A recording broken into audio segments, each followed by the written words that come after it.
Inilah Injil suci menurut Markus. Sekali peristiwa, seorang sakit kusta datang kepada Yesus. Sambil berlutut di hadapan Yesus, ia mohon bantuannya, katanya, "Kalau engkau mau, engkau dapat mentahirkan aku." Maka tergeraklah hati Yesus oleh belas kasihan. Lalu ia mengulurkan tangannya, menjamah orang itu, dan berkata kepadanya, "Aku mau, jadilah engkau tahir." Seketika itu juga lenyaplah penyakit kusta orang itu, dan ia menjadi tahir. Segera Yesus menyuruh orang itu pergi dengan peringatan keras, katanya, "Ingatlah, janganlah engkau memberitahukan hal ini kepada siapapun, tetapi pergilah, perlihatkanlah dirimu kepada imam, dan persembahkanlah untuk pentahiranmu persembahan yang diperintahkan oleh Musa sebagai bukti bagi mereka." Tetapi orang itu pergi memberitakan peristiwa itu dan menyebarkannya kemana-mana, sehingga Yesus tidak dapat lagi terang-terangan masuk ke dalam kota. Yesus tinggal di luar kota, di tempat-tempat yang sepi. Namun orang terus juga datang kepadanya dari segala penjuru. Demikianlah sabda Tuhan.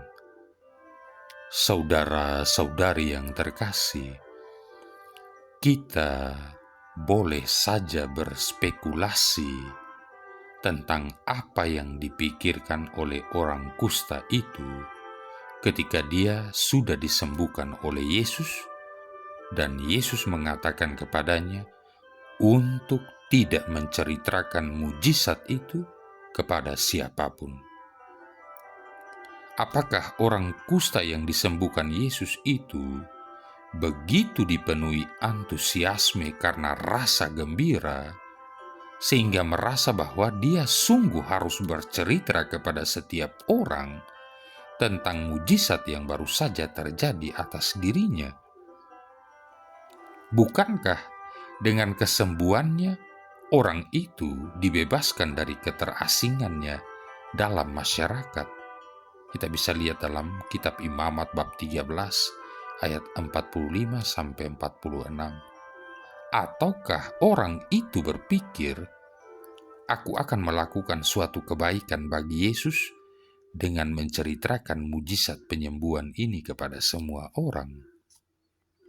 Apapun kasusnya, Markus menggunakan cerita ini untuk memperkenalkan dua tema yang akan kita temui di sana-sini di dalam Injilnya, yakni yang pertama, Yesus bersikukuh untuk menjaga rahasia mesianis berkaitan dengan dirinya.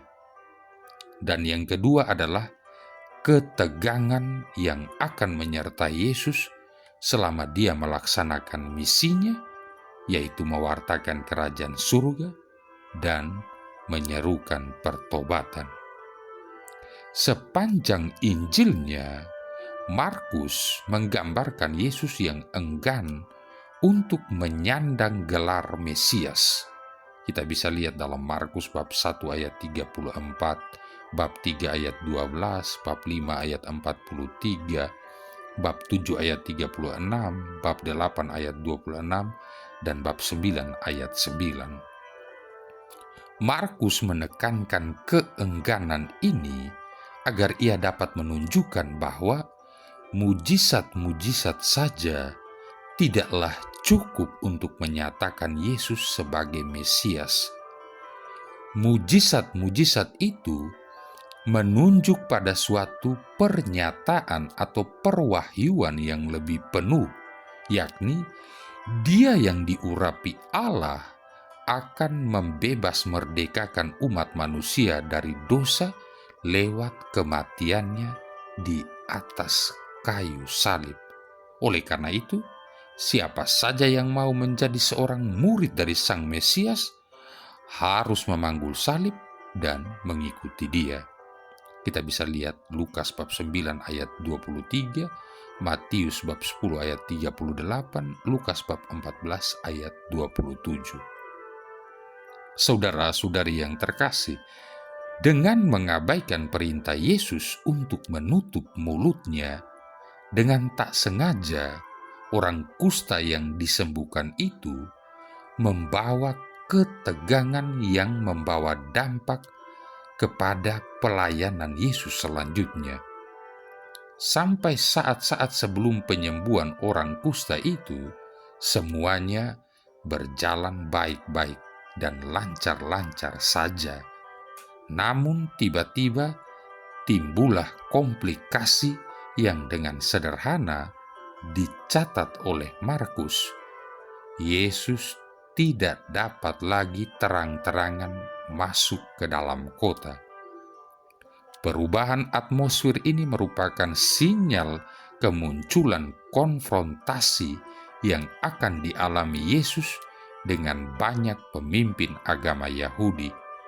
Konfrontasi yang akhirnya menggiring dirinya ke atas kayu salib. Markus bab 2 ayat 6-7, bab 3 ayat 6. Saudara-saudari yang terkasih, Yesus mengetahui bahwa pelayanannya di depan umum akan menyebabkan timbulnya konflik. Seperti orang kusta yang tidak kooperatif atau tidak taat tadi, yang mengabaikan perintah Yesus atau berpikir ia dapat memperbaiki rencana Allah, maka sisi buruk dari kodrat manusiawi kita juga akan mau tidak mau membawa kita kepada situasi konflik dengan kerajaan Allah. Walaupun demikian, Yesus tidak pernah membiarkan pergumulan ini mencegah dirinya untuk menyembuhkan, memberitakan kabar baik, dan memanggil orang-orang kepada dirinya. Yesus menerima biaya atau harga dari konflik betapapun mahalnya demi membebaskan kita, yaitu sampai mati di kayu salib. Marilah kita mengikuti jejak Sang Mesias yang dengan penuh kerendahan hati taat kepada Bapa Surgawi dalam segala hal. Janganlah kita hanya taat pada perintah-perintahnya yang kita sukai saja. Sebaliknya, marilah kita berikan segenap hati kita kepada Yesus.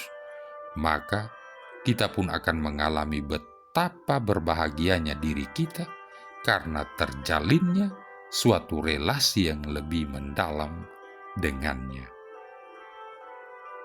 Marilah berdoa.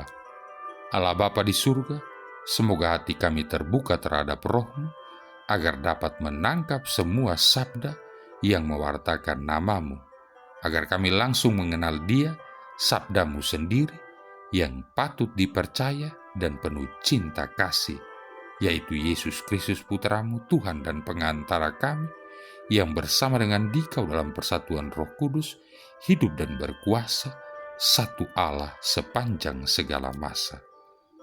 Tuhan memberkati kita sekalian, Bapa, Putra, dan Roh Kudus.